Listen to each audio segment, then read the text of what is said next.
What's up, everybody? I had this nice intro all planned, and then I forgot to hit record. So, it was like with me and my new co-host, and then, I wasn't able to do it because I forgot to hit record. So I have to go and do this all on my own again. And it feels weird doing it on my own. But as you can see, after 195 episodes, we still make mistakes. So with that said, let's drop that intro.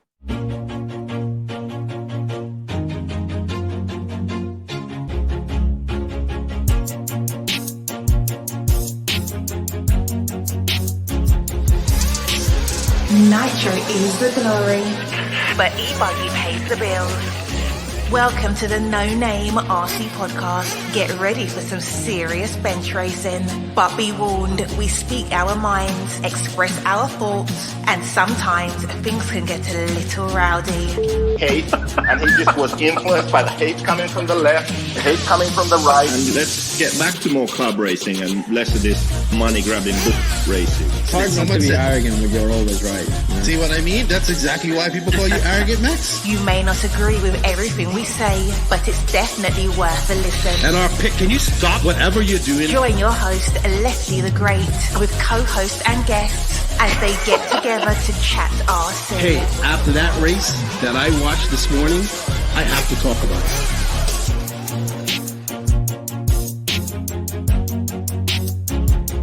There we go.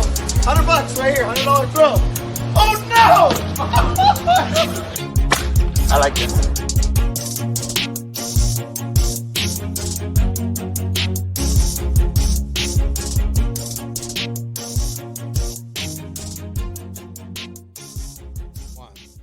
Yes, indeed, Nitro's the glory, but E-Buggy pays the bills. Well, not on this episode. This episode, it's all about 10 scale. That's right. Episode 195 is all about 10 scale, guys. Joining me and my co-host, Riley and Hefty Jesus, who you'll meet later on.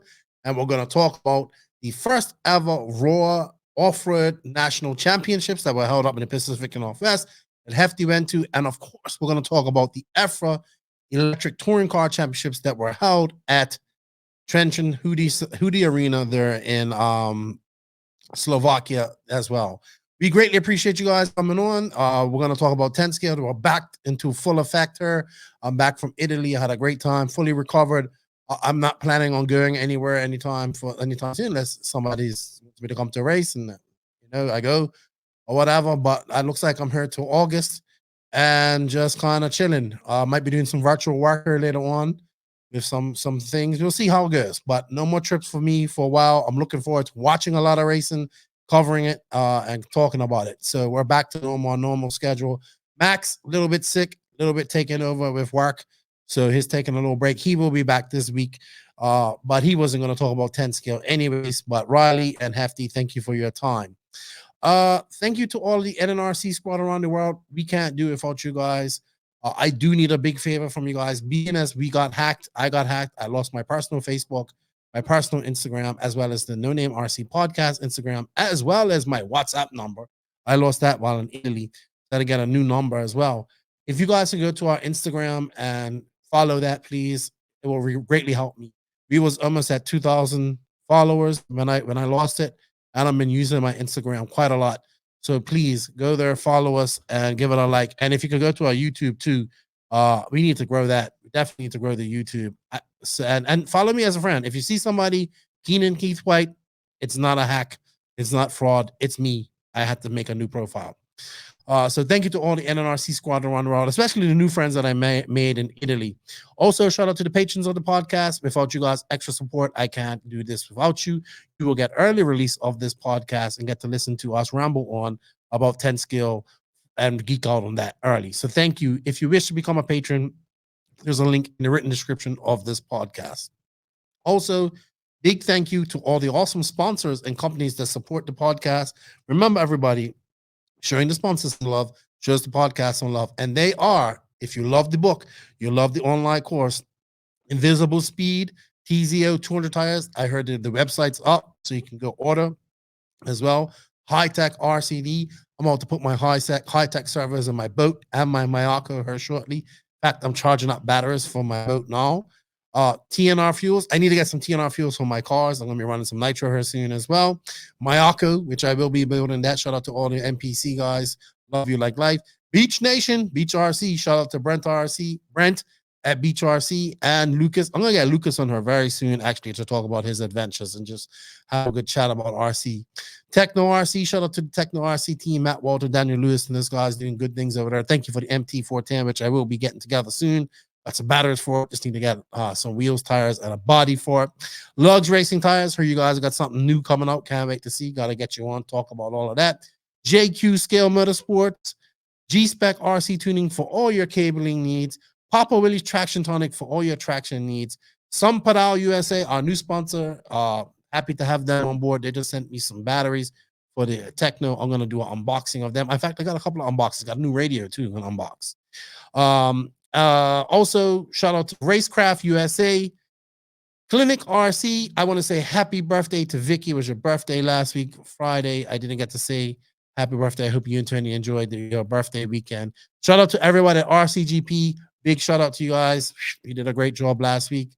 Looking forward to the UK. Great decision to what you made. You worked out with the BRCA for the upcoming round in the UK. Shout out to David Ronafalk and everybody up there in the Nordics. Joseph, everybody enjoying the midsummer. JQ is going crazy up there. I think they spend like 3 days partying. It's like a Nordic thing. Longest weekend of the year or longest day of the year, all up there. So yeah, shout out to them. Shout out to Jared Tebow, who helped support the podcast. Alex Hybrag, just all the supporters of the podcast. And remember, everybody, we have links and coupon codes and everything you can want for these sponsors. Just using that helps us out. You can save some money. You can help us make some money. Or even if you don't have an affiliate link or anything, just say, hey, I heard about them on a No Name RC podcast. Thank you for sponsoring them and show them some love. It greatly helps us out. We greatly appreciate that. All right. So before I introduce you to my co-host this week, I also had some shout outs and say thank yous. I saw today that it was Spencer Klein's birthday. See, he was 16. Happy birthday to you, Spencer. You're eligible for a license. I don't know if you can drive, I guess, in Oklahoma. And like I said, happy birthday to Vicky as well. It's her birthday. I want to say shout out to CTRC, man. I see they're back racing again, club racing. And I saw that, like, yeah, dude. And that guy's a podium. I'm up there having fun. I saw they were racing at Channel Islands this past weekend, too. It's great to see that track up and running. And yeah, just big shout outs to everybody that raced this weekend. There was a lot of racing going on. And yeah, it's good to see. Good to see. Happy to see.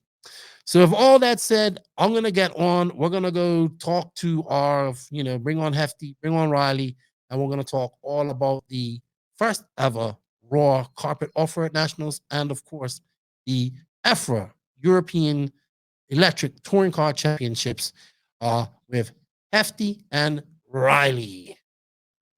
So we got down below my good buddy Riley, who we haven't got a nickname for him, but he's got good internet today. So I want to talk to him. I want to talk about 10 scale stuff.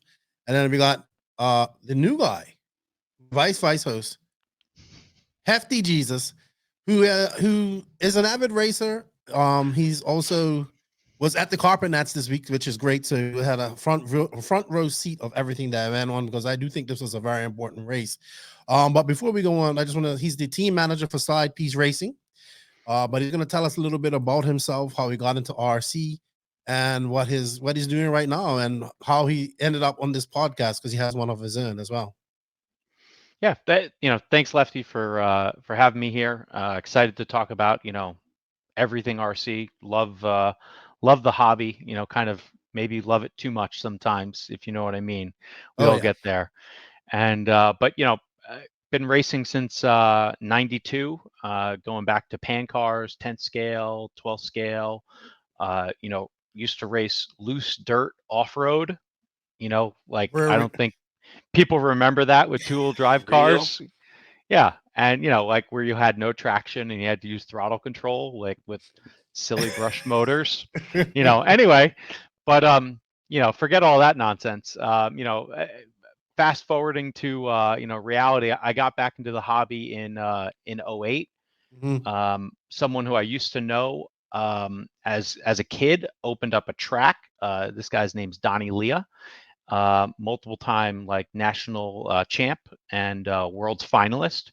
and he had a track in Long Island, New York, and it got me hooked back in, and I've been in ever since. And you just keep on getting in deeper and deeper and Yeah, I know deeper. that feeling. Yeah. So you know, and been focusing on mostly 12 scale and 10 scale 4-wheel drive electric on-road racing. But you know, been dabbling with the little 2-wheel drive buggy and 4-wheel drive buggy, you know, over the last few years now. And you know, folks who don't know side piece racing, that's it started off just doing some like option parts for like X-ray touring cars and top touring cars, and then kind of it blew up into other things. You know, where the people behind bringing Awesomatics into the States, and a bunch of other, like, you know, brands. So Awesomatics, Roche, Wild Turbofan, Montec, Sunpadao, Yes. Fenix, and one of the newest things is Will Speed, which is this billet aluminum chassis conversion kit manufacturer out of the UK. And so yeah, you know, I was just down at the Carpet Nats in Albany, Oregon. So I recently, I'm an East Coast guy, and I recently just moved to the West Coast, but I'm like almost in Canada, up in Seattle, where it rains all the time. And although it's sunny today, but you know, that hardly ever happens. And so this track that hosted the ROAR Carpet Nationals first ever, it's just a short 4-hour drive for me south. That's not bad though. It's not the worst thing in the world, you know, realistically, but yeah, you know, unfortunately in Seattle, there's not many permanent tracks. There's only one permanent track, which is Tacoma. It's indoor clay. That's not my favorite, so like I don't really mess with that so much. I've tried to go a few times, but the day job keeps on getting in the way. But Gotcha. you know, it is what it is. That track looks really fun for how small it is. Yeah, and you know, actually, I don't think Tacoma's so small. You know, it's a decent sized track and has good depth, and it has a really nice driver stand. It's I think super I'm high. just used to like an A skill size track, being Hobbyplex local. So yeah, I know what big is. Yeah, so but yeah, no, it's like a medium size, I guess. For like a 10 scale track, it's decent size. That's the track run by Scott Brown. Used to be like top driver and all that stuff as well, or something. Yeah. He's gone to the Worlds before, been in some finals. So hey, so real quick, the guy Will Speed, he actually makes some really badass trophies too. I saw he made some. I really want this guy to make something for me to put up here in the studio. His aluminum work is off the hook. I'm telling you. So I saw some trophies he had made for a race in the UK, and I'm gonna get him to make something and give it away. They did some, I think, setup gauges as trophies, and they've done some other stuff. Yeah. So yeah, they have a lot of skill behind them, and it's actually the guys that were in the engineering, and ultimately there was an intern at this company called 10th Technologies, and they made the X10 and X11 Predator. Those are the kind of the things I think people would know about. Yes. Yeah. They had the inboard shocks. That was that car was way ahead of its time. That car, when I look at that car, and I like, because I seen that car in like when did that come out? 2008. It was like, yeah, something like that. Super long ago. I seen that when I was a little kid, and I'm like, holy crap! I'm looking at it like I looked at it probably this year. I'm looking at it, and it's like the nicest car. It's still super smooth. All the weight's like super low on the car. The shocks are laid down. It's like super ahead of its time. Yeah. And who knows, like they might come together with something like that. You know, they've been focusing on like a 2-wheel drive and conversions for a variety of like manufacturers. They have you know, the kind of the big one, AE. They're working on a Losi. They don't have that yet. They have a Yokomo, they have an X-Ray, and they have a Schumacher. They also have some of the trucks that are out there for stadium truck, and they have an AE 4-wheel. And you know, cool looking cars. Mine are totally filthy right now, and they're nowhere near me because just got back last night from the race. So anyway, yeah, I was shocked when you answered me so early this morning. And you have a podcast called RC Rats. Sorry. yeah. Just briefly about that. Yeah, we've been doing track rats for a few years now, on and off a little bit. I've had the luxury of having two co-hosts with me. First guy was Monty Panzica, and his name is The Mangler. And then another guy, his name's Phil Trotta. Monty is a renowned oval racer, multiple times Snowbird's Mod 10 scale oval winner. He also used to work at John's BSR. He was the guy mounting foam tires for people for a lot of years, so he knows all about foam tires. And Phil Trotta, this is just another good guy out of New York. Known him for a while. One of the best guys to go buy a piece of used equipment off of, because Phil doesn't keep things for long. That's all I'll say. Cool. So you can check out RC Track Rats. It's on most Apple, I guess. We do it on YouTube and Facebook, and we have a live show. We'll have one tomorrow. We just got to schedule it, but yeah. So we'll be talking about some of the similar things again on Track Rats, along with some of The Mangler's current exploits down at his local racetrack in Florida. Awesome news. Well, thank you for coming on. We greatly appreciate it. We also greatly appreciate Sampadal USA coming on, and we're looking forward to talk. I'm looking forward to talking to you about these two races. So we're gonna get right into it. So this week we're gonna be doing no RC news. The RC news is gonna be all about these two races, and it's brought to you by these three awesome companies. It's brought to you by High Tech RCD, Tnr Fuels, and of course Sampadal USA. First off, I'd like to say thank you to High Tech RCD to Tnr Fuels, because even though we're all about the glory at this podcast and the glory is nitro, this podcast is about 10 scale, but Tnr Fuels is the hottest fuel on the market, owned and operated by Chris Nelson and his family, made by racers for racers. You can buy it throughout the USA. It's got it in a lot of hobby shops, but if you would like to get in contact with him, try out some of the fuel or get it in your local shop, hit him up at chris@tnrfuels.com, or go to the site at www.tnrfuels.com, and look him up on Facebook too. He'll contact you right away. He's a busy man, but check him out. And thank you to Tnr Fuels for all their support. And I think we're just gonna go right into it, guys.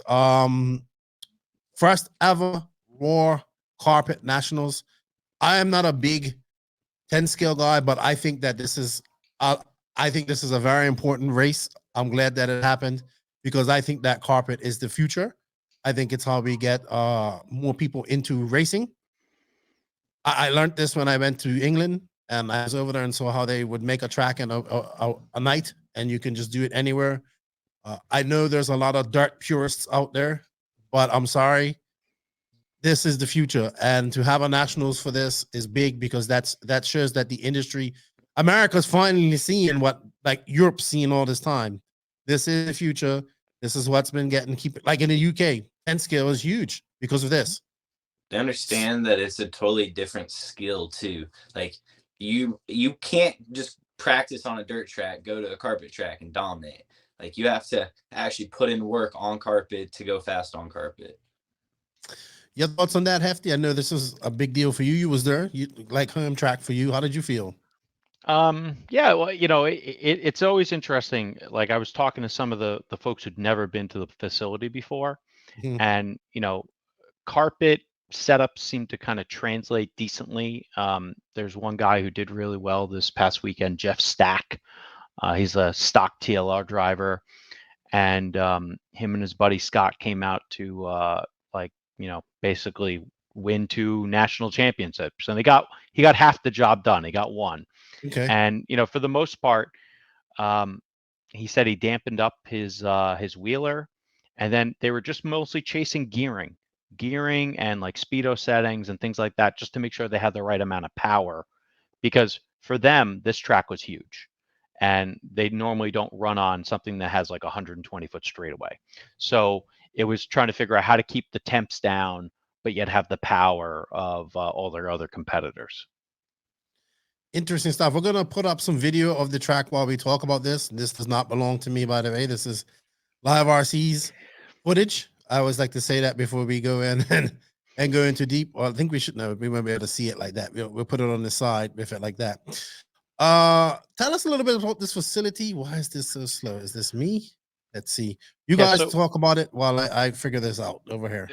This track is operated by a gentleman. His name's Casey, and you'll see him on the stand there. He's on the left videoing, and he's had a hobby store for I think 10+ years now in roughly the same area in Oregon. And they this is in a mall, so a shopping mall in the United States, and this used to be a Sears, and so it is a 96,000 square foot building. It's ridiculous. Wow. It's huge. And so he has not just RC there, like this is one of 8 tracks. It's by far the nicest and the biggest track. Like there's a crawler track and a funster track, with some jumps and whatever else there. And, an on-road track, an oval track, this, that, whatever else track, a mini off-road track. And, but he also has other businesses that he runs out of there. He has like a side-by-side, like the Can-Am side-by-side. So he sells those and they do repairs on those and they race those too out in the desert. So this guy, he's all about racing, and it's pretty cool to find someone who makes, a living just racing. That's not something you normally see.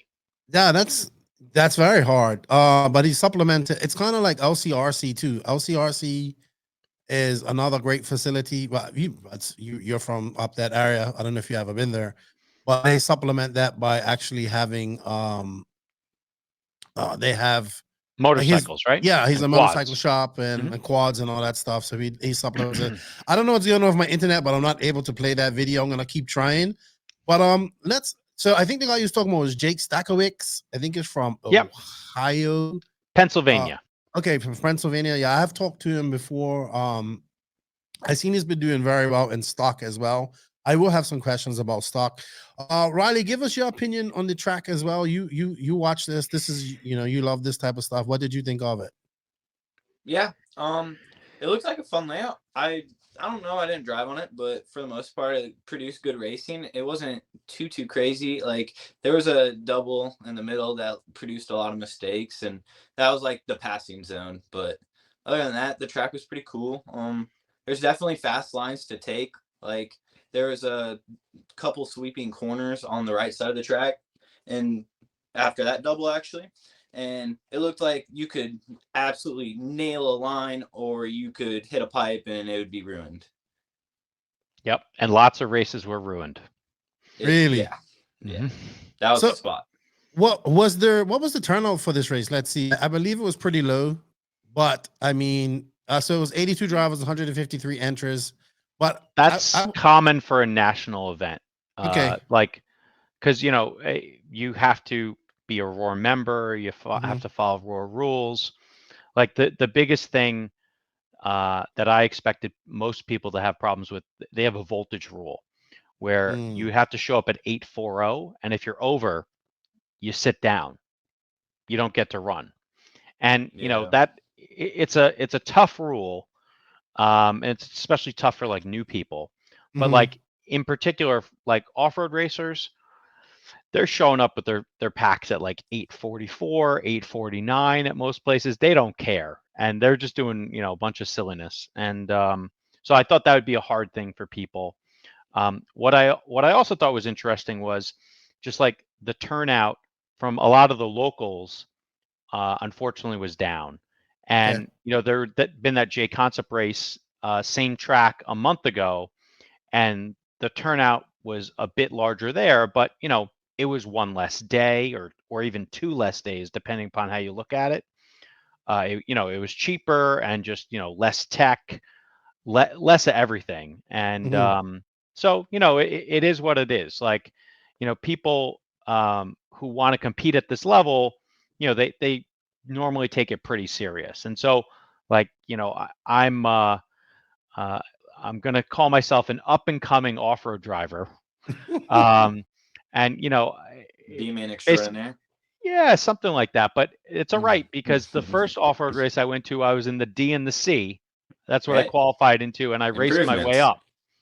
So, the reality is, it's really about getting used to the environment and getting used to like the setup elements and what you need to do, like how much tires matter or don't matter. And oh yeah, and tires matter. And so fresh tires, it's all about fresh tires. And I brought back some of my tire sidewall gluing tricks from on-road in four-wheel, but the reality is, it's consistency, hitting your lines, and not failing. That's really what it's about. Yeah, well, I think we're watching A2 of four-wheel drive her. Wow, this track is fast too. They're flying. Yeah. So And a lot A2 of the locals didn't show up because of tech. I mean, but that happens a lot too. Whenever there's Yeah. ROAR, and I mean, even in the nitro side, I've seen many people come in and they're like, "What you mean I gotta tech my tank, or my car has to be this much?" Or so it throws a lot of people off. Then put on like spec tires and whatnot and all that good stuff. So yeah, I get that. Unfortunate, but I think this will only grow, because I mean, the beautiful thing about this is that you can hold these anywhere. Like ROAR could have this in Vegas next year if they want, Yep. and that would be the beautiful thing about it. All right, let's talk about some of the dom. All right, so let's just come up. I've said this on the podcast. I'm gonna say it again. Dakota Fan right now is the best all-around off-road driver in RC. He's winning in 8-scale racing. He's pretty much untouchable in two-wheel drive, it seems like, even on carpet or dirt. Again, TLR dominant her. Let's see, what did they end up with her? So it was 4 titles. Yeah, Fen came first, Cav came third in two-wheel drive, triple main results. I mean, what can we say? TLR and Fend are killing it right now in that section. And Fend's just amazing. Yeah, Fend is amazing. I agree with you now. Yeah, after this race. Oh, now you agree? I have to. Yeah, I have to. It's insane. I think the interesting part though is like Fend, he gave up a win in four-wheel, and he gave it up in qualifying. Yeah. So in Q1 he fended himself. See, I've been listening to the podcast. I know what your verbs are. All right. So he fended himself onto the straightaway. He fended himself, and so that was bad for him. And then I think in the second one he might have just tapped out while he was in the lead, again. And he was, it was so rough. He was in the B sort the next day, and he just had to put runs in, like clean runs. So he would be somewhere like to try to do something. Really? Yeah, didn't he end up like 6th? He was starting third on the grid. So he started third. Oh, okay. Yeah. So at the end of qualifying, he did all right. Cav was in front of him. And Cav had tremendously consistent runs. He had 1 TQ. I think it was either in two-wheel or wheeler, but he took round 1 TQ. And right. it might have been. I don't remember which one. Yeah, okay, yeah, I forget. Sorry. Yep. And just the reality is, like, those guys were delivering. And the only other guy who was really on that level was Brock. And Brock was putting it in four-wheel, putting it in two-wheel, in qualifying. The other person who kind of peaked up as compared to the JCon race was Ty Tessman in four-wheel. Tessman took the practice TQ, and there was a lot of talk about that new diff they have in the center of the car. Riley, maybe you can talk about what that is. I don't really know much about it, but all the AE guys were sweating it, and they wanted to find a way to put that thing in their car. In four-wheel? In four-wheel. Really? Interesting. Now, the only diff thing I know about X-Ray was their active diff for 2-wheel, but I don't even know anything about that. yeah, they got something in 4-wheel, and it allows them to sort of change the behavior under acceleration and braking. Literally, I'm not at that level yet.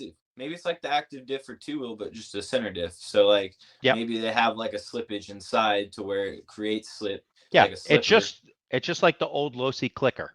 Okay. Same functionality, but in a shaft drive car. And I at the end of the race, I asked Cav and Fen straight up, because I was talking with them and Thomas Tran about some other stuff, like about springs, and they were just running their normal stuff, nothing fancy in the middle of the car. But there's probably some other guys that were on the track that had that diff or something very close to that diff in their cars. Oh, really? We're not going to out them, but Hey, what about the GOAT, man? I'm telling you, he's on the way back up. Everybody, even I'm sorry, I'll never doubt you again, GOAT. But I think after the pep talk on the podcast the other day, he's kind of, yeah. I think so too. Yeah, I think so too. I think so. He goes to Silver State, wins Truggy, TQs does well, kind of blows out. Now but in carpet and 10 scale, he hasn't. I don't think he's out of all these guys now that he was racing with. He's still like, I put Cav as, if you had a carpet world right now, he could win that. I think he could he'll be in the top 3. I don't know if he could win it, but compared to like Mayfield and Tessman, Maltiba isn't doing 10 scale no more. But Cav is kind of figured out the carpet thing, I would say her. And just 10 scale, the TLR 10 scale period. I think it's the TLR teams figured it out, and they stepped it up this race. And the reality is, like, they're just doing all the right things right now. The drivers, hell, they had a totally different sort of situation. Like, they might have struggled a little bit in maybe qualifying, but they delivered in racing. The drivers ran really well. In racing too, Mayfield, he'd come from nowhere to be knocking on a podium. And so he would just drive up through the field, watching people blow out, doing whatever, making moves on people.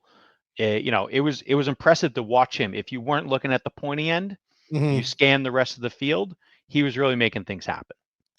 Do we think we're going to see Mayfield doing 10 scale next year? And if so, for Yokomo? Yeah. Yes, and then no. Okay. I'd agree with that last statement. I actually would make an even bolder statement, but I won't. But I just have a feeling about what, Associated. I have a feeling that it's contract year this year, and I think I'm in hearing rumors about certain things. So I don't want to start yet, but let's just say I won't be surprised if certain big guys move at the end of this year. So no, I'm not shocked at all. I already know. So all right. I don't know who or where, but I know he's leaving. And we're gonna talk about Brock, but I was hoping that I kind of made a post about this. I was trying to get some hype going for this. I was trying to ramp up the Brock and Spencer beef, but nothing happened. And nothing happened, but nothing happened because where was Spencer? Yep, behind Brock the entire time.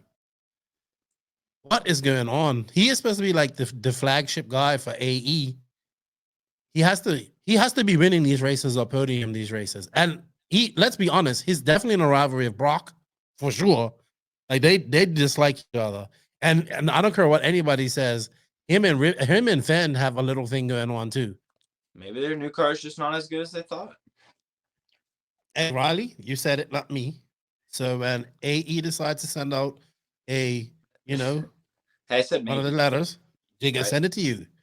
What? Give me your thoughts on that. Give me your thoughts, Hefty, because you was there. And Riley, you can answer after that as well. I think a lot of manufacturers, when they drop a new car, they can struggle. The more things you change, the more you either have an advantage or you don't. And when you change a shock platform, that's big.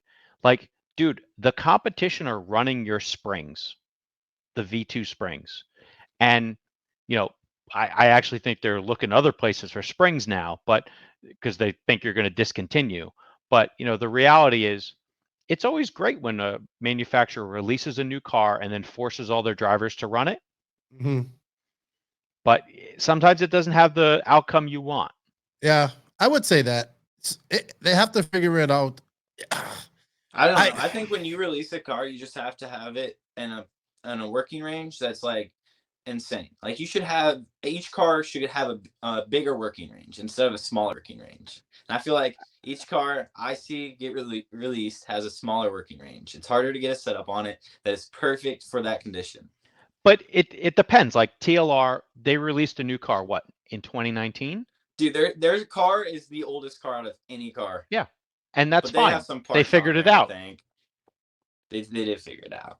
And the flip side is, AE is copying X-Ray right now with their release schedule. They're popping one every year. Drive sales. It's not a bad move. Mm-mm. That's what has to happen. They have to sell cars. Yep. So let's talk about Brock. So this is his specialty. If this is the future, this is where he has to shine. Like he has to, in my opinion, like Brock has to do well at these races. If he doesn't, then he's not doing it. Like, yes, he can compete in car, he can compete in dirt, and he can do, and believe it or not, he can compete in 8 scale too when the track is right and all that stuff. But this is what he does. And he seemed to kind of get his head cleared. And I mean, he gets a 4-wheel drive championship. And I mean, you was there. Maybe could he had something for Fenn? Could he have beaten Fenn in 2-wheel drive? It was close. Like he picked up the pieces when Fenn dropped them. Mhm. That's really what happened. So it was Fenn's to lose, and it was either going to be Brock or Cav. That's really what it came down to. And the challenge, though, like, and I don't know if everyone gets this, is there's like a strong AE team. Mhm. There's a strong TLR team. There's not a Schumacher team. Got you. There's 2 or guys. Yokomo. Yeah. Or X-Ray. What's But a X-Ray is Yokomo? bigger There's than one of both. them. Yeah. All right. Yeah. But if you think about just the numbers here, and like I might be wrong by a few people, there's basically 2 Schumachers. There was 1 Yokomo. No, I think there's 2 Yokomos. Didn't 40 plus the TQ? Okay. Okay. Great. So 2. But it doesn't. When there's 2, it doesn't matter. Yeah. All right. And you're by yourself. There was like 4 X-rays. All right. And when you're off on an island, it's hard because you're doing all the work yourself, and you don't have a lot of people to lean into. And like Blake is usually in mains. He wasn't in mains. He was in the Bs. So the competition level was definitely high in the mod class. So whoever made the main is really, they're making things happen. Right. And so right. even if they didn't win, they're still they're putting people who are usually in the main out of the main. Got you. Speaking of which, Dustin Evans, like 50 years old, still making mains. Like I always say, like this guy just always stays in RC, but he's always making these mains. And I guess it's difficult because when you look at this is my next question. I look at Born of Crime, Matty G. He didn't make the main. David Bada didn't make the main. He's a young, fast, up and coming stock guys that we're expecting. I'm expecting big things out of them, and probably I know carpet isn't probably their thing. Apparently, it does. Are we gonna see now? Does it take? Like, should Matty G, should Davey Battle be worried that they're not in the A mains here, or do they just refocus and worry about the dirt race coming up? I think they're disappointed for sure. I'm sure they're disappointed, but but I think the time to grow a stock racer into a mod racer, it sort of depends on the disciplines, like, and it also depends on the person. So in the last, like in an on-road space, there's been 2 people I know really well that have transitioned from stock racer to mod racer. All right. The first guy was Donnie Leah. And so Donnie in 2008, he won every stock race in 12 scale. And, fast forward a few years to 2014, he qualified third at the Worlds in Florida. And, you know, he's won a bunch of snowbirds like mod races and ROAR National Championships and mod and whatever else. But that's like calendar wise, that's like 5 years. Okay. All right. The other angle is there's a great guy, Sam Isaacs. He's now our 6-time ROAR mod touring car national champion. And before we started working with Sam, he didn't really run mod ever. We'd known Sam for a long time, you know, just a kid out of Maryland, club racing with us, things like that.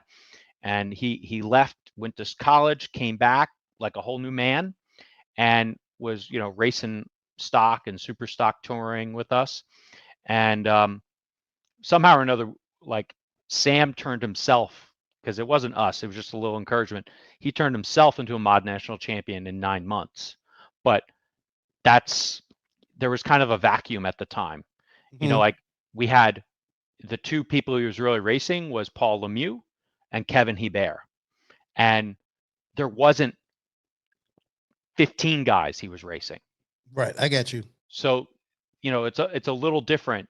And, you know, so if you have Kevin and Paul beating each other down, it allowed Sam to grab that first one in 2017. And, you know, kind of he just ran with it ever since. So these guys, you know, like they are all very skilled, you know that. And, you know, if they decided to step down and run stock, they would probably crush everyone. And, you know, maybe they would, maybe they wouldn't, maybe they need a new battery and a new motor, because like whatever they had last year in their cars are old and dead. But, you know, they'd probably do great. So I just think they got to get used to whatever that new thing is to make them fast and mod. What do you think, Riley? You're younger. You friends with these guys. What about Tom? What if Tom would have been there? Where would have Tom been? Because Tom is flying too. He can get it done in stock. He can get it done in mod. He can, and he's young. Man, if he raced stock, he would have taken stock. Okay. I don't think there was anything crazy happening in stock this weekend. Like the people that are normally there, like dug in a TQ. Okay, I get it, but in mod, that's crazy. I don't know. He'd probably be like 7th or 8th qualifying wise, and I think he'd finish about there. But how long are Cav and Mayfield and Tessman going to be significant? Tessman's young. He's 29. Ben's still young too. Yeah, they're not going anywhere. Those guys. Where was Barry Schimmel at this race? Because this is the only other really fast stock guy. Why wasn't he there? I don't know. I don't know if he had the cashola to come out. Could be. I thought this would have been like definitely on the menu, being as they have a carpet track and all that stuff. Let's show something. He didn't go to the warm up. I don't think either. No, I didn't. Really? Money, man. Budgets. Prices for tickets are expensive right now. Yeah, it's real. And so like one of his locals at a coastal is another driver I have a lot of experience with. His name's Clayton Young. And he's an on-road guy, but he just moved to Virginia Beach area, so that's his new local track. And you know, quick plug, Clayton Young, he's going to be running for ROAR president. I know that. I'm going to have him on her. All right. I've talked to him already. So Clayton was doing a little bit of promoting for himself. Well, you know, this was his first ever like big carpet or big off-road race of anything like that. He's gone to somewhere, and he did really well. You know, he made some B mains in you know, the stock classes, and you know, it's always fun to see like people like starting to realize things and things clicking. So he was sitting next to me all weekend, and we were just heckling the hell out of him and trying to help him go faster. So yeah, and you know what, I have to give kudos to ROAR. I give kudos to ROAR for doing this. I like I said, I think this is the future. I think we're just gonna see less and less clay tracks. I know Riley doesn't like the sound of that. I can see it in his eyes. I mean, think places like the Plex will stay around, but I mean, if you're seeing places like OCRC, I mean, but that's OCRC was in a different type of area, expensive. There will always be clay tracks, but I just I just see this as just the gateway. This is the gateway drug for people. It's got traction. You ain't got to worry about sanding on tires. You can get away with putting, you know, a fast motor in your car and still going fast and having fun. You look So, up a setup. yeah, you know, it's just easier for people, and then they graduate to other things. But congratulations to ROAR for having the first Carpet Nationals. Congratulations to Dakota Fenn for, like, now he must have like 50 Nationals titles. He's like not even 26 yet. Also to Brock, because he now stays relevant, and this is what he needs is if he's going to be a professional. Well, he is a professional RC car driver. And Schumacher's probably going to kick ass this week, because as we're recording this, it's the Euros have started, the practice Euros, which is a week long, which I'll be watching, which will be great. And whatnot. But and I have to give some shout outs to the guy Jake Stakowitz. It's good to see these stock guys going out there and winning it. Like, you know, it was another guy who done really well. Sam too. and Moran. Right. That's why one name I want to bring up. So tell us a little bit about him. I don't know, Riley. Do you know Sammy well? I don't know him too well, but I'm pretty sure he did some on-road back then, like not too long ago.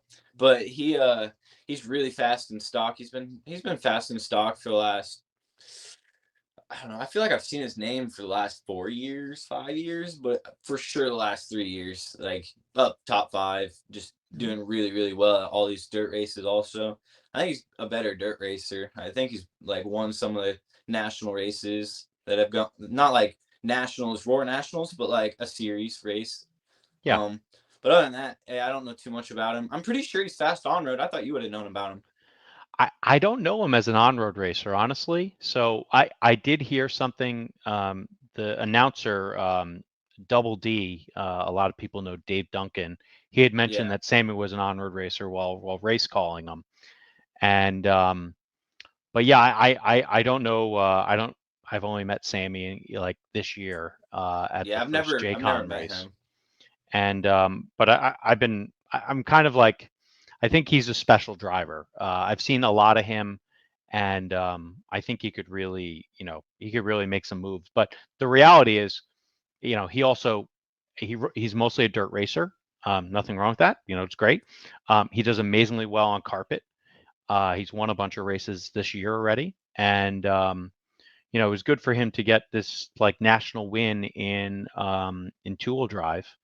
And it was really, he got put into this position, by his own skill, but also by a little something I like to call AE on AE crime. And so, in the arena I play in, it's usually X-ray on X-ray crime, but in this one it was AE on AE crime, and it's real tight. Like the top 4 or 5 guys at the head of the two-wheel drive and the wheeler stock mains, they were all right there. Like the best races, if you go to watch on Rewind, were these wheeler 13.5 races. It was basically 4 to 5 minutes of 4 guys all in the same corner. And if you bobbled, you fell to the back of that little train. And then there was a few guys who could cut back up. And Sammy was making passes, and Jeff Stack was making passes, and kind of the other guys were qualified in front, and they didn't stay there. And then every once in a while they tap out, they'd get back in, like into traffic, and they take out their own teammate. And like you can't win national championships as a team like that. So hey, we have to give a quick shout out that we're gonna go into the Euros. Aaron Kaufman making small waves in 8 scale, 10 scale, doing a lot of 10 scale lately. TLR driver from the Northeast, great family. They seem to be making a lot of mains here. I seem to focus a little bit on more 10 scale this year. So I just wanted to give them a good shout out. And somebody keeps telling me about this. Is it you, Hefty, that keeps telling me about this guy, Brandon Foote, or is it you? Yeah. He's a local guy. Mod, yeah. But in mod, he just squeaked in the main. Mm-hmm. At like the J-Con race, I think he qualified 4th, and at this one he only qualified 10th in two-wheel. Mm-hmm. But that kid's legit, and he puts in the time. Him and his dad do it, so it's like a good father-son thing. And then there was these kids I never seen before. Apparently they're out of San Diego. Raymond's. Levi and Chase Raymond. Oh yeah, Oh those are the shout outs I my wanted to say. God. Really? Wow. They're insane. These little kids, like little kids, they're maybe 12, 11. I don't know how old they are, but they're standing on big boxes to get, up over the rail. No And way. yeah, and dude, they were laying it down. In A2 of two wheel, Levi led after a bunch of people blew out. He started sixth in that race. Yep, he led until the last lap, and then Got taken out. crime. A crime. He got taken out by an impatient driver. Good, man. Well, you know what, man? It sounds like it was fun. I'm glad you sound like you had a great time. You were sending me message. Riley was freaking out too. He's like, we need to open up a Google now. Google documents for this. I raced Saturday. That's why I don't have any notes in there. But like if I was watching the race, I would have put a lot of stuff in there. I last minute went racing on Friday night and then went racing Saturday, and I wasn't expecting to race. So yeah. It's like, all right, I'm gonna sit down and enjoy some nationals, and then I got my stuff, all my parts and stuff ready, so I went to go race. And sweet. Yeah. Well, it's cool. I enjoyed watching the mains this morning. Well, I caught up with this, and then of course, caught up on all the drama of what we're about to get into soon. Excuse me. But there was another big race going on this weekend. Before we go on to that, I'd like to shout out and say thank you to Sampadal Batter, Sampadal USA. Yeah, as you guys have seen, they've become a sponsor of the podcast. They also sponsor world champions, including Bruno Coelho, Alex Hagberg, and Ryan Cavallari. Look, product placement at its best. I actually have mine here, but I'm going to do an unboxing, so I haven't opened them yet. For everyone that doesn't know who Sampadal is, it's a private label brand from one of the largest RC lipo producers in China. The cells New York current packs have probably been made by Sampadal themselves. Sampadal has 4S, 2S, 1S batteries for all your off-road and on-road needs. And the place to buy Sampadal batteries is not on Amazon, but it is. Let's give them shop.sampadalusa.com. I think I got that right. I got Perfect. that right. Yep. No one needs to give Jeff Bezos more money. Forget that guy. Yeah. And you know, Sampadal had a good weekend this weekend because they had two people on the podium. And Cav done well as well at the Nationals, but also this weekend, and excellent coverage by who I was with last weekend in Italy, RC Racing TV. They have a very busy schedule ahead of them, so it was right off to Trenčín, Slovakia, to Hudi Arena, who I think is one of the best places in the world. Unfortunately, every time a race goes there, it seems to have some sort of drama with it. And look, I'm just going to be honest. So this is X-Ray headquarters. We had the European Championships, their touring car, Formula One, stock, and they had front wheel. Was the front wheel European, or was it just an exhibition class? I couldn't tell you, but I knew because I was watching some of the coverage when I was driving back and forth to the hotel and whatever else. And, if you talk about small turnouts, the European Championship scares everyone away. They had 11 heats. That's it. Wasn't that many. Outdoor on so do they have a separate, I assume they have a separate carpet national Euros as well? I honestly couldn't tell. I actually think their Euros is only asphalt.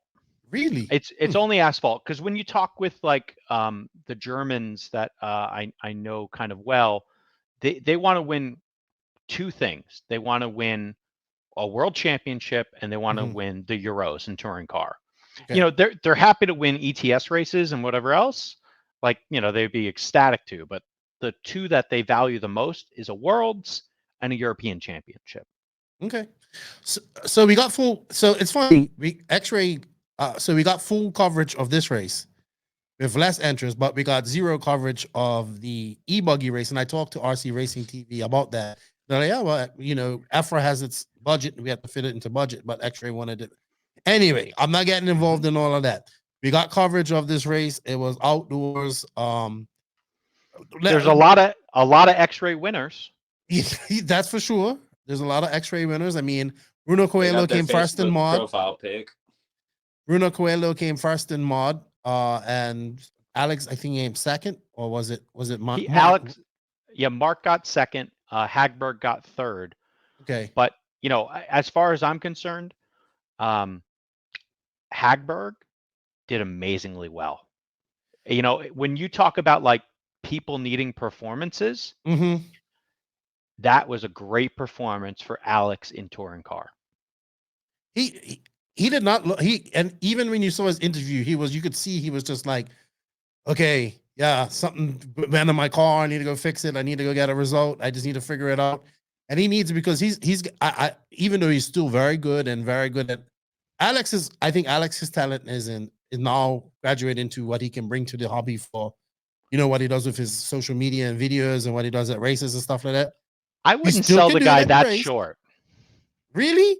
Yeah, really. I'm sorry. It's the disciplines. It's the disciplines. Like Alex,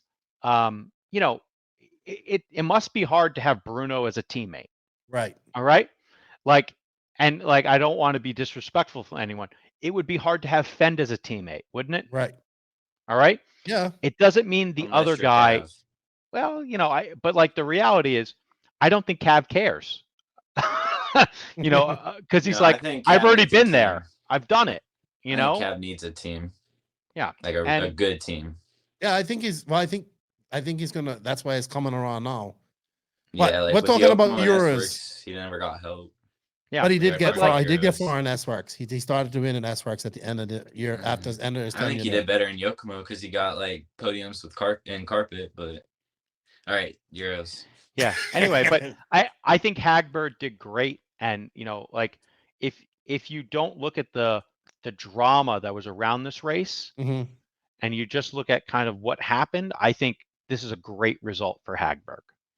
All right, because I kind of had him, and I'm sorry, Alex, my fellow Star Wars fan. I kind of, when I know he's been with X-Ray for so long, he was the superstar, he was the Bruno Coelho at some point, and now, let's be honest, Coelho is #1 at X-Ray. It ain't Tasman. I'm gonna be honest with you, it ain't Tasman. He's even though nobody would say that, but Coelho is the guy. He's the guy for X-Ray, and then there is a hierarchy. So I know that Alex also has to do well, but Alex travels a lot and he does a lot of these races, and he's been I think since when I was talking to him at the end of the year, it's like, oh man, my travel schedule for the next 6 months is crazy. So it's everywhere, and he has a family and all that type of stuff. So yes, great result for him. I think him having the least drama because he just kept it cool. I mean, he blew off when I saw him blow off the track in A2, I was like, what the hell? He was just going around on normal corner. And then of course, after A2, that's when all the interviews started and all that stuff. So basically, from what I gather is that the big drama was tires were exploding. Yeah. Yeah. So it looked like, and there's memes all over the place, but the explosion of tires, and that, when you're in a mod car doing at least 60, when your tire explodes, the likelihood that everything in that car should just be thrown out is very high. And that's, a real problem. Yeah, and the likelihood of your car being okay after that is not very high. No. And so the last big international race that I went to for touring car was the 2014 Worlds and Pre-Worlds in Kissimmee. And at the Pre-Worlds, they were running hot race tires, and there were blowouts down the straightaway. And at that event, kind of two things happened for the Worlds. Number one, they didn't run the full straightaway anymore. And number two, they did something to fix the construction of the tire. At the race, you mean? At the next event, yes. So okay. The first race was in, I want to say, April of 2014, and then the Worlds event was it was either September or October. The only thing I remember was the very next weekend was IIC in Las Vegas. So I went from running in Florida to going to Las Vegas. And so that was a back-to-back weekend, which is rough. And I wanted to do the 12 scale worlds, which is the kind of like the days leading up prior, but it would just be way too much strung together. Mhm. And but yeah, tires blowing out, it's not a new thing. Okay. Tires have been blowing up for years. It's more of the, what do you do about it when the tires blow up? You can Okay, make I get a you. track change and make it go slower, or you can fix the tire or buy another tire and use that tire instead. So, all right. So who made these tires? These obviously, okay. This is the Hootie. start of A2 from. It was Hootie Arena with Hootie tires. Okay, so this is the start of A2, which Bruno wrapped up his championship. Something about Bruno said something. Maybe Mark Reinhardt had some issues with wind. I was trying to find that interview. I couldn't find it. Did anybody hear that at all? I heard that in the interview. Yeah. I mean, I really hate this because it's like every time a race goes to this beautiful facility, it's some sort of drama attached to it. But this is gonna start her soon. I did hit play. When I saw like how upset Reinhardt was, and I was like, wow, that's pretty savage. He was pretty savage in his comments, right? But like when I saw Volker, he just he was just distraught. Man. Like, you know what I mean? And I was just Volker like, looked like he just lost a family member. yeah, and I was like, I can feel his frustration oozing out of his skin, because it's just like, hey, I'm better than this. Like, I know I am, but I can't push this because of this, and like that's when. So I'm mixed there. I'm sort of like, this is so when I see those interviews, I see Coelho saying, well, we figured out how to do this, and we did this, and we did that, and then we done this, and it looks like we lost Riley. He probably died. If he comes back in, he comes back in, but he probably died. And I get mentality, but then I look at like Volker and I hear Reinhardt, and I'm just like, oh, okay, Riley's back. Are you back, Riley? Yeah, my bad. Okay. And then I heard Volker and the pain and the frustration that he knows, like I just can't do anything about this. So I just get it. Like I know it sounds weird, but I get both ends of this. I get both ends. Like, champions figure out how to win, right? When you're a champion, you want to win at all costs. And all four of those guys, the whole champions, they all want to win at all costs. But I mean, all right, come on. This is your world, Hefty. You know a lot more about this than me. This is weird. The challenge here, I think comes down to, there being a known issue and it not being shared. Mm-hmm. And this, this is not, I wasn't there. All right. I'm reading many of the same things that you're reading. And, it sounds like there's really just kind of, I would say a cover up done, It seems that way. It seems that way. And, like it's hard to use words like that, but the regulate, the regular body, EFRA, needs to hold the actual host track accountable to the choices that were made, and they need to prevent stuff like this from happening in the future. So, because you have an odd scenario which doesn't happen much in RC, where the race, like the track provider, because it's the promoter is really EFRA. So the track provider is also via whether it's a subsidiary or whatever it is the seller of the tires, and they manufacturer of the tires. And so, a sister company to a chassis manufacturer. Yeah, there's too many things that just smell fishy here. Right. I get that. And it seems to always happen at the X-ray races. I don't know about that. Like, okay. And this is where I think, people in their souls kind of feel it. They like maybe get angry about it. So I don't remember what the prior one was that was like this, but like, I could tell you.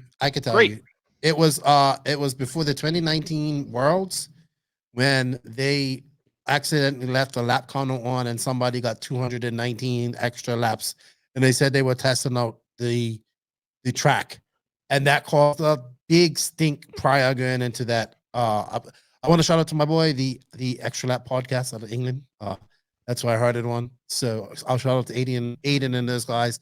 And I can tell there's a genuine dislike. If if you're on X-Ray, you love X-Ray. If you're not on X-Ray, you dislike them. Like it's not. It's like X-Ray versus the rest of everybody. It seems like it's kind of like Trinity versus everyone else. Yeah, like, that's what you've it seen seems those like. shirts, right? Yeah. So I don't know what to say about this, but to see champions getting frustrated like that, I just have to question what okay, so what could Something's wrong. Yeah, something's up. Like what could have been done different to prevent this? They said, Bruno said I did this and I did that and I done all of that.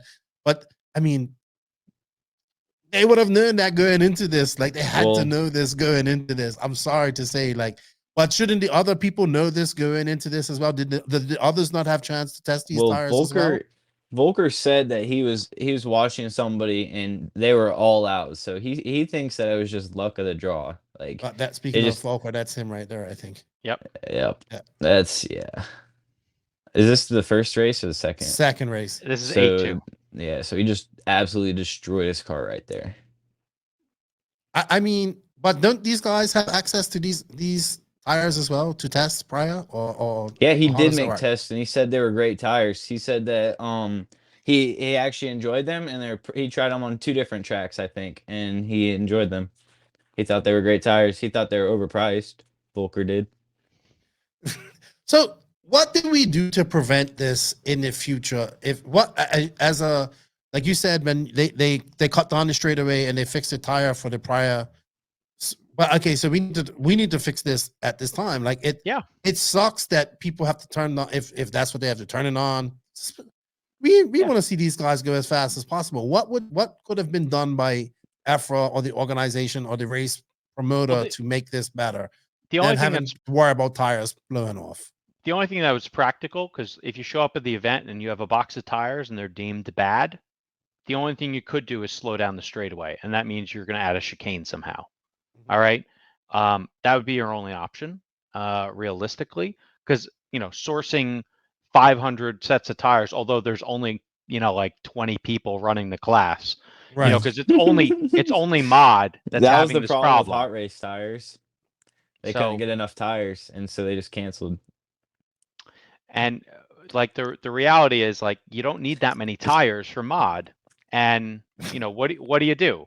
Like, and the weird part is, like, when I went to the Worlds in 14, like I didn't have ideas of winning the Worlds, but like you're basically forced to buy an allotment of tires, and so you're buying usually you get to run the tires twice, but they changed it so that you had to run tires new every time. So that just means you're spending twice the amount of money on tires you don't want to run. And so it's an unfortunate place for like the hobby to really be in. And, clearly it's EFRA's fault for not stepping in. All right. They have to do something. They have to slow things down. They can't have like, I guess for off-road, we don't think of totally demolishing a car. You know what I mean? Well, we're not doing 60, 70 miles an hour and gonna fly into something solid. They're going pretty fast. And like, I'll tell you, at that Northwest race, guys were sending their cars into the sweeper at the ends of qualifiers, the end of practices, just out of frustration. Right. And like, there was a lot of savagery going on there. But the reality is, it's not like you're driving a Yokomo dogfighter that you look at a board and it breaks. Like, the things are pretty beefy. Yeah. So, the on-road cars, they're stronger than they've ever been. But, again, they can't handle a sudden impact at 60 miles an hour. So, but hey, X-Ray wins though. They win the European Championships. That's what they want. I know. I mean, what else can we say? They won. But, do they lose customers by doing this? This is true. Do people see through what happened? Or is this the gray area? I don't know. It's going to make some really good non-vice champion posts. I'll tell you that. It did make that. It did make even Wanga. It did make that, but I just think like I admire X-Ray's will to win. Don't get me wrong, and to do it by their way, but it always seems that something that they do is, and they seem like a great company because the people that seem to get with them, stay with them. It just always seems to have something always like, look, like obviously after the E buggy Euros and JQ's rant about vice champion and all that type of stuff. And then now, just to have this, is always seems to be something mired with this one of their wins. And like people are just going to say, well, this is the year that Bruno won this because he just didn't blow his tires off because he knew how to do it better. I want to say this. I have the utmost respect for X-Ray as a car manufacturer. Like, they have an incredible team. They have incredible parts. They understand their materials. They understand their geometry. They understand their team. They understand how to get around. But at the same time, they have so much stuff that they could improve on. It's more like behind the scenes, not even really to do with racing or any of that. It's just like more morality things, like where you just don't do things because it's not fair. Like, try to be fair. Right. Well, this is what I call the gray area. And there's lots of racers that operate in this gray area. And I'm going to tell you this. The Testmans are one of these racers that do this. We've said this. They've had run-ins with Mayfield. But when I say gray area, it's like little things like putting your car out in front of Mayfield's car, right behind his car, while little things like that to throw him off his game. And just they do, like when the Testmans do everything to win, I think. You know what I mean? And when I say everything, they do the gray area stuff. It's not bad, it's not good, but it's just gray. That's shady. The best thing I can say. I'm just saying, that's just an example. There are other people that use the gray area. Look, but it just seems that way. And X-Ray they're such a great company. They can do all of this. They have such a great facility. I just think we need to and you have Bruno Coelho. Like, this guy is one of the best drivers in the world. If you had a bunch of B-mainers on your team, I won't say a bunch of names of companies that begin with S's. Like, if it was run to try to figure out how do you make a car that's inferior and maybe drivers that aren't the upper echelon win, those are the games you would play. But it feels like it shouldn't be the thing that, the top tier, best driver and the what they believe is RC, the best car, but maybe it isn't the best car.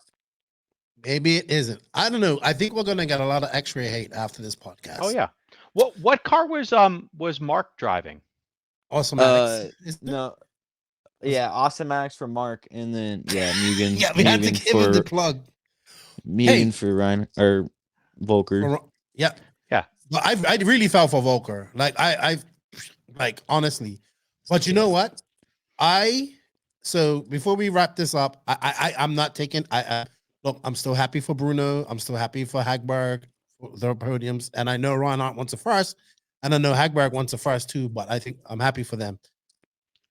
The Viking is going to be racing against these guys in Italy after the 8-scale Worlds. He's going to do the 10-scale touring car Worlds.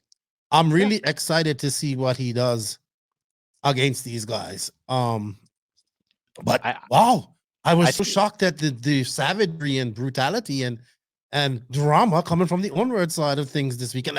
It came from exactly where I did not expect it this weekend. I was so pleasantly surprised. I think most people thought it would be the Americans starting all the drama. I was for sure that Brock and Spencer were going to have a all-out jiu-jitsu fight on the driver's stand. Yeah, that's what I thought. Yeah, and just to make sure, Mark, I think Mark has 3 or 4 worlds titles. I need to get him on the podcast. Talk to him.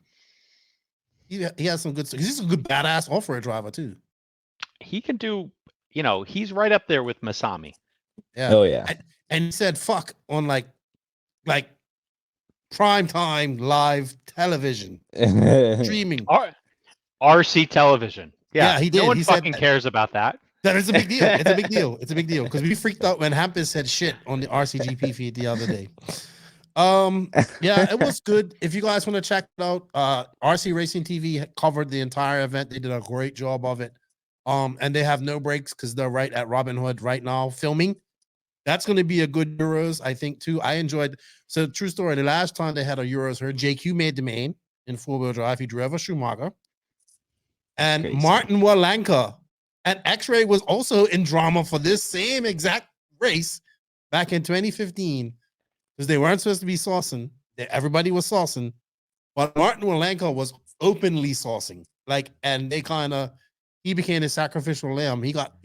Everybody in the team was saucing, but here's the one they gave up to the sauce police. So, but I think Schumacher's pretty much gonna do well at this race. I mean, you got Orlowski, then you got Lee and Neil and these fast guys too. So it's gonna be interesting to see who's gonna be Euros there. is gonna be crazy.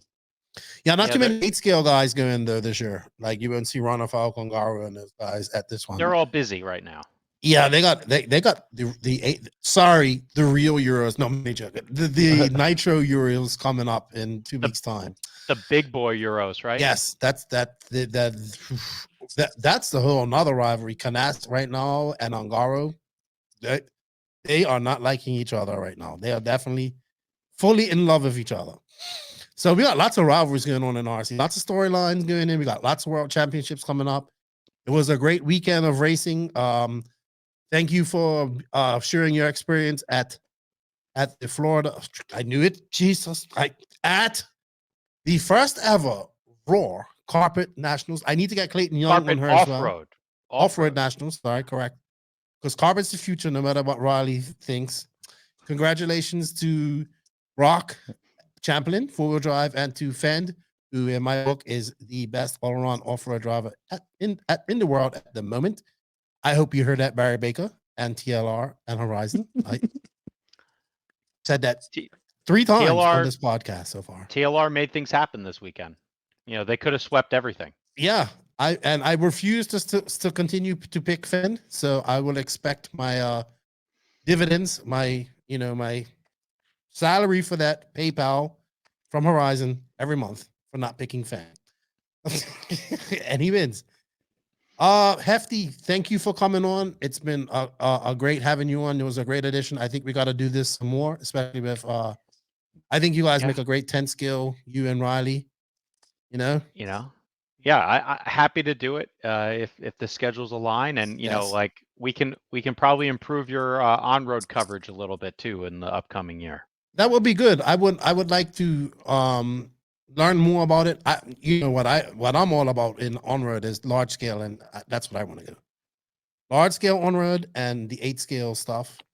I really think is interesting. You need to spend a few weeks at Steel City in California. It looks so beautiful there.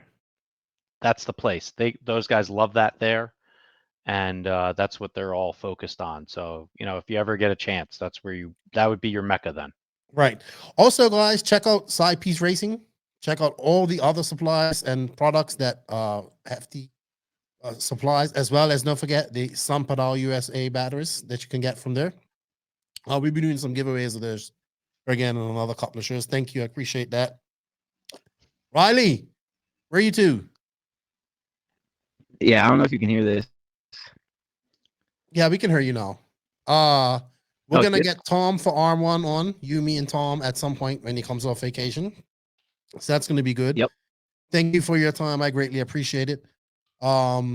Hefty, thank you for your time.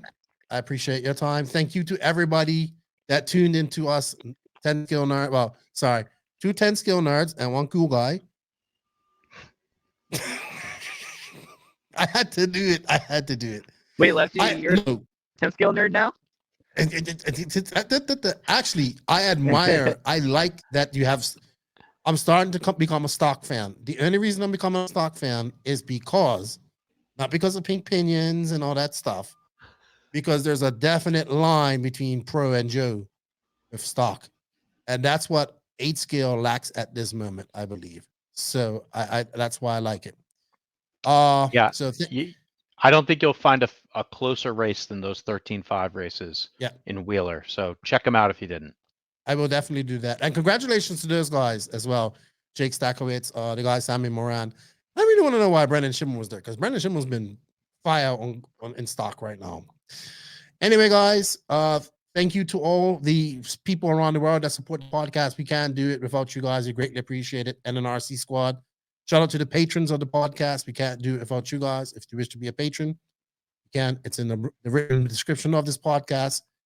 And of course, we can't do with all the awesome companies that support us. They are Invisible Speed, Kizio 200 Tires, High Tech RCD, TNR Fuels, Mayako, Beach RC, Techno RC, Lugs Racing Tires, JQSM, G-Spec RC Tuning, Sun Pedal USA,